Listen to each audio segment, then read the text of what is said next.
محترم سامعین و ناظرین، فطرانے کے متعلق لے کر حاضر ہوا ہوں 3 اہم ترین سوالات۔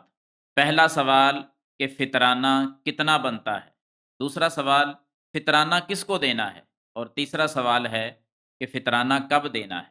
تو نوٹ کیجئے، فطرانہ کتنا بنتا ہے؟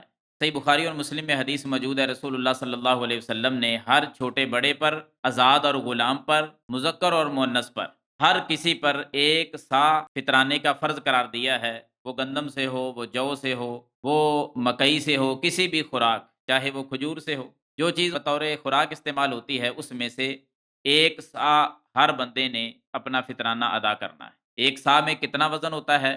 دور حاضر میں جو ہمارے وزن چلتے ہیں تقریباً 2.5 کلو کے برابر، ایک سا میں 2.5 کلو وزن جو ہے وہ آتا ہے۔ تو ہمارے ہاں گندم زیادہ استعمال ہوتی ہے، تو گندم کا 2.5 کلو یہ ہر کسی نے فطرانہ ادا کرنا ہے۔ کس کو دینا ہے؟ دوسرے سوال کا جواب یہ ہے کہ جس کو ہم زکوٰۃ دیتے ہیں، غریب، مسکین، بیوہ عورت، انہی کو فطرانہ دینا ہے۔ کب دینا ہے فطرانہ؟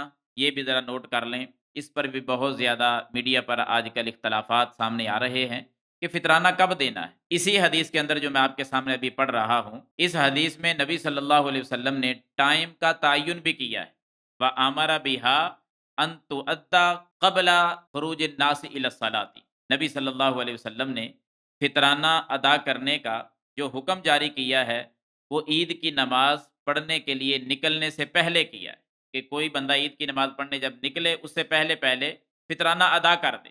فطرانہ فرض کب ہوا ہے؟ عید کا چاند جب طلوع ہوا اس وقت فطرانہ فرض ہو گیا۔ عید کا چاند یعنی شوال کا جب چاند طلوع ہوا، ماہ رمضان ختم ہوا، روزے افطار کر دیے گئے، ختم کر دیے گئے، اب فطرانہ فرض ہو گیا، کیونکہ اس کا نام ہی فطرانہ ہے۔ روزوں کے اختتام پر اب رات کے کسی حصے میں دے دے، صبح عید کی نماز پڑھنے کے لیے جب نکلے اس وقت دے تو زیادہ پسندیدہ وہ ٹائم ہے اس کی ادائیگی کا۔ کوئی اس سے پہلے دینا چاہے تو اس کے لیے کیا حکم ہے؟ زیادہ سے زیادہ عبداللہ بن عمر رضی اللہ تعالیٰ عنہ جیسے چند صحابہ سے آثار ملتے ہیں 1-2 دن پہلے ادا کرنے کے، یعنی رمضان آخر پر ہے، 1 دن باقی ہے یا 2 دن باقی ہے، اور وہ بھی جب فطرانہ اکٹھا کرنا ہو، بیت المال کی صورت ہو، جمع کر کے پھر غریبوں تک پہنچانا ہو، ایسی صورت میں 1-2 دن پہلے اس کو جمع کیا جا سکتا ہے۔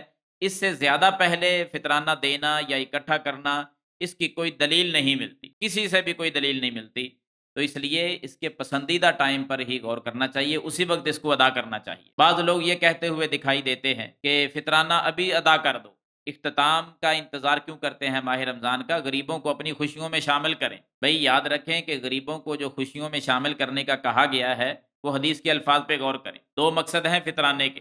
پہلا مقصد آپ صلی اللہ علیہ وسلم نے فرمایا طہرۃ للصائم، جو روزہ رکھنے والا ہے اس کی پاکیزگی مراد ہے اس سے، یعنی کوئی غلطی ہو گئی روزے کے اندر، کوئی خطا ہو گئی، کوئی ایسی سستی کا مظاہرہ کر دیا کہ جو نہیں کرنا چاہیے تھا، فطرانہ ادا کرو، اللہ تعالیٰ وہ کمیاں پوری کر دے گا، دور کر دے گا، پاکیزگی حاصل ہو جائے گی، پورا پورا ثواب مل جائے گا۔ اور دوسرا مقصد اس کا یہ ہے وَطُعْمَةً لِّلْمَسَاكِينِ، غریبوں کے لیے کھانے کا انتظام ہو جائے گا۔ اب اس کی خوشی سے کیا مراد ہے کہ عید والے دن غریب لوگ اپنے گھر میں کھا لیں، وہ عید کے دن بھی کسی سے مانگتے نہ پھریں، فطرانہ دو وہ اپنے گھر میں کھائیں بیٹھ کر۔ ہم نے اس خوشی سے اور اس کھانے سے مراد شاید یہ لے لیا ہے وہ لباس خرید کر اس کو دینا ہے، جوتا اس کو خرید کر دینا ہے، یہ خوشیاں مراد ہی نہیں ہے اس سے۔ تو اس کو اچھی طرح اپنے ذہن میں بٹھائیں اور اس کے مطابق عمل کریں۔ روزوں کے اختتام پر فطرانہ ادا کریں، غریبوں کو دیں اور 2.5 کلو کے برابر دیں۔ اللہ تعالی ہمیں عمل کرنے کی توفیق عطا فرمائے۔